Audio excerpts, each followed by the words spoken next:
Está no ar o programa Abra Sua Bíblia. Evangelismo, informação, louvor e o melhor da pesquisa bíblica em lições úteis para toda a sua família. Num oferecimento da Escola da Bíblia em Boa Viagem. Informações pelo fone 3342-5269. Então, mais uma vez nós estamos aqui começando essa série de estudos que nós temos feito, como é de praxe, nesse mesmo horário aqui com vocês.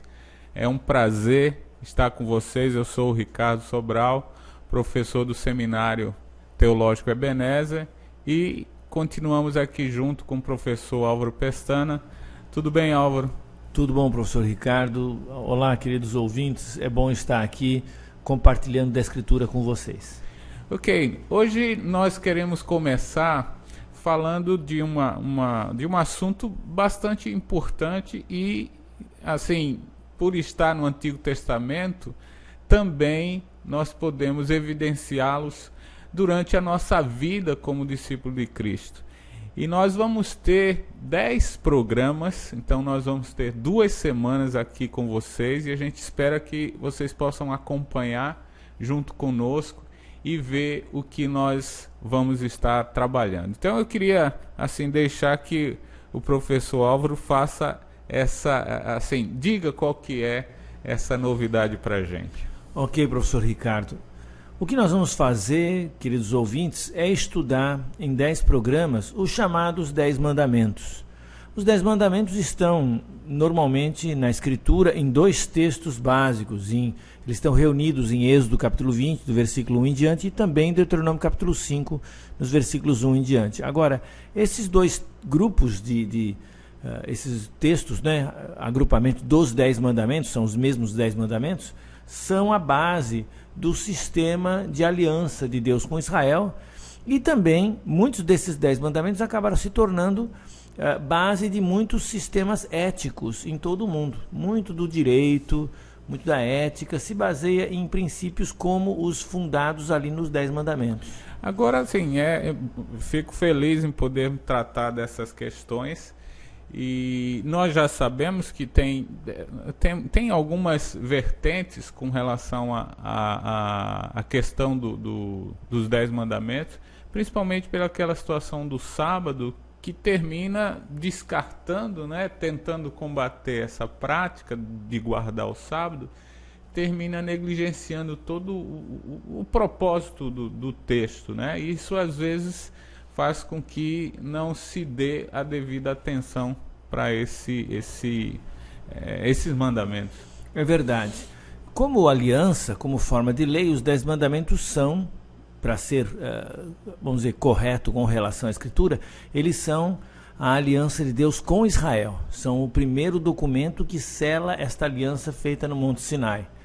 Por outro lado, os 10 mandamentos são também repetidos, não naquele bloco de 10, mas repetidos no Novo Testamento, com exceção da lei do sábado. Agora, mesmo a lei do sábado, se Deus permitir, nós vamos perceber, ela tem princípios, tem elementos que nos ajudam até hoje a entender a visão de Deus das coisas. Então, toda a Escritura é sempre útil, mesmo aqueles textos da Escritura que perderam a sua força de aliança, de lei, de prática para hoje.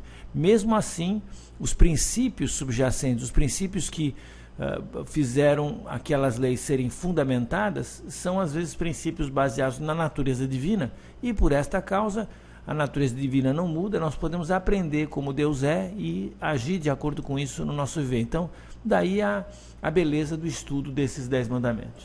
Agora, nesse sentido de prática, de observação e de saber fazer essa aplicação nos dias de hoje, a própria igreja também, assim, o Novo Testamento também trabalhou bem com esses chamados 10 mandamentos, essas tábuas de mandamentos. Sim, trabalhou, porque nós lembramos que a igreja antiga não tinha, logo no seu começo, o Novo Testamento escrito. Eles tinham a nova aliança que Jesus deixou, mas o texto, a Bíblia deles ainda era o Velho Testamento. Então eles faziam uma leitura cristã do Velho Testamento, que é, eu espero, o que nós vamos fazer nesses programas aqui, incentivando, sobretudo, os nossos ouvintes a pensarem em estudar a Escritura nesse nível. Daí, recursos como o Seminário Teológico Ebenezer estão à disposição para nos ajudar a fazer uma leitura cristã de textos antigos, de textos até que não são primariamente da aliança que Jesus Cristo fez com todas as nações. Ótimo. Então, assim, eu estou muito motivado para ver quais são essas instruções que a gente pode tirar, e eu fico muito feliz pela presença do professor Álvaro, que certamente nos trará bastante coisas importantes sobre isso. Eu vou ficar aqui só aprendendo também, e qualquer coisa eu posso fazer a pergunta que você talvez esteja pensando aí para ele responder. Falando nisso, se você tiver alguma dúvida, alguma coisa que você gostaria que nós tratássemos aqui, entre em contato conosco. Você pode ligar para nós no 33425269 ou no 33416514 e deixar a sua sugestão, ok? Então, sem muitas delongas, vamos lá. Qual seria o primeiro mandamento, professor Álvaro? O primeiro mandamento está em Êxodo capítulo 20, versículo 3. Não terás outros deuses diante de mim. E nós vamos falar sobre isso agora. De fato, não ter outros deuses diante de Deus, Javé, no Velho Testamento, Yahweh, não é? Era o primeiro mandamento. As tradições biblistas, tipo judaica, católica, luterana, protestante, têm diferentes enumerações dos 10 mandamentos, mas nós vamos seguir a tradição que considera o versículo 3, né, Êxodo capítulo 20, verso 3, como o primeiro mandamento. Não terás outros deuses diante de mim.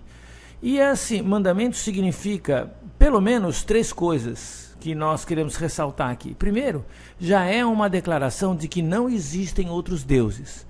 A ideia do monoteísmo, a ideia da crença que Deus é um só, não é? Isso hoje em dia é um assunto que já está bem difundido, embora nem todos concordem. E na prática, muitas vezes, embora até grupos confessem que Deus é único, na prática seguem outros deuses, o interesse, o dinheiro, às vezes a juventude, os prazeres, enfim, tem coisas chamando a atenção do homem como se fosse um Deus. Mas o primeiro mandamento está dizendo, a única realidade está no Criador. E se nós corrermos atrás de outras coisas, vamos, na linguagem bíblica, correr atrás do vento. É uma vaidade de vaidade e a gente acaba com nada nas mãos. Então, esse mandamento, não tem outros deuses, é um chamado à realidade, um chamado àquilo que é verdadeiro. Deus é a única realidade perene. As outras coisas são ilusórias, por mais que nos pareçam serem perenes. E uma segunda coisa que talvez esse mandamento também ensina, que eu queria chamar a atenção, é que não é para tomar conhecimento de outros deuses. Já falamos, né, que os deuses modernos são o dinheiro, ou o ventre, que é a autossatisfação, alguma coisa assim. Hoje em dia o que se fala de autoajuda, de saúde, está na moda, está bombando esse assunto. O ponto é que acaba sendo um outro Deus, uma outra armadilha que nos tira do Deus único. Então, cuidado. Não tome conhecimento desses chamados outros deuses, inclusive a Escritura. E como não fazer isso? Volte-se para a Bíblia, leia a palavra de Deus, veja o que Jesus falou, você vai ficar focado nesse Deus verdadeiro que existe. No fim das contas, o que Deus quer é que nós tenhamos essa dedicação plena, porque Ele nos redimiu. Justamente em Êxodo capítulo 20, antes de dar esse mandamento de não terás outros deuses, Ele disse assim, eu sou o Senhor teu Deus que te tirei da terra do Egito, da casa da servidão.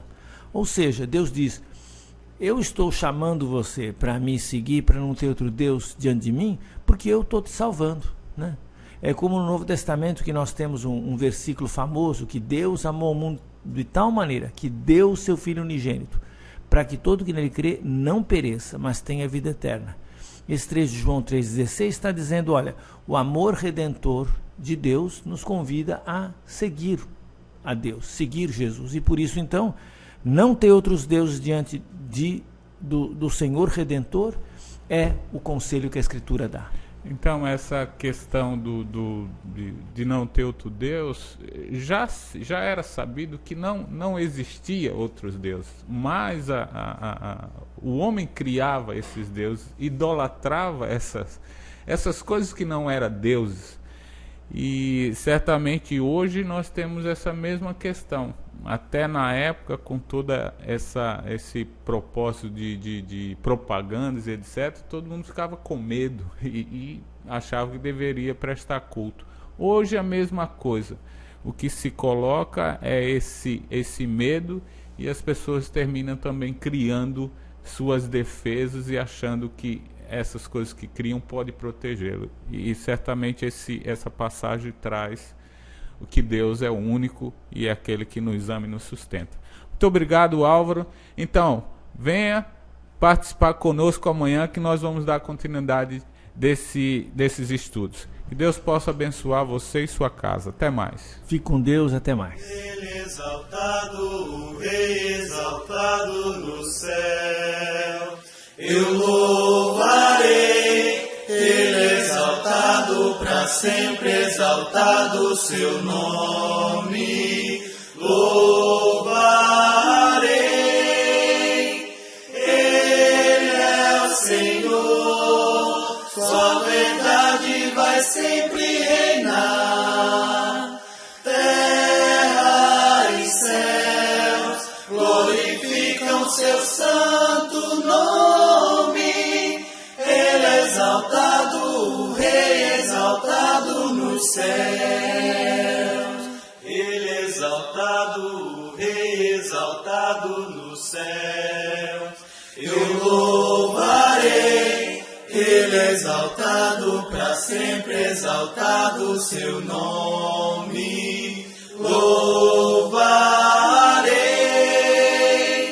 Ele é o Senhor, sua verdade vai sempre reinar. Terra e céus glorificam seu santo nome. Ele é exaltado, o Rei exaltado nos céus. Ele é exaltado, o Rei exaltado nos céus. A Escola da Bíblia apresentou o programa Abra Sua Bíblia, Evangelismo, Informação, Louvor e o melhor da pesquisa bíblica em lições úteis para toda a sua família. Num oferecimento da Escola da Bíblia em Boa Viagem. Informações pelo fone 3342-5269. Até o nosso próximo programa.